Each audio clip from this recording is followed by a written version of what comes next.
So guys, here we get two white pens. So one of them is P and one is C.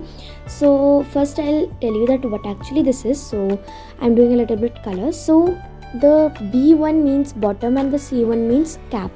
Like I have used this one. So B means bottom and C means cap. The bottom color will come when we'll apply B1 and the cap color will come when we will apply C1. So first I'm doing B, which is bottom, and the bottom of the sketch pen, it is something color related to green. And next we have C1. So C1 means cap. So color of this sketch pen of cap is pink, so it will turn into pink color. So this is how these magic pens work like.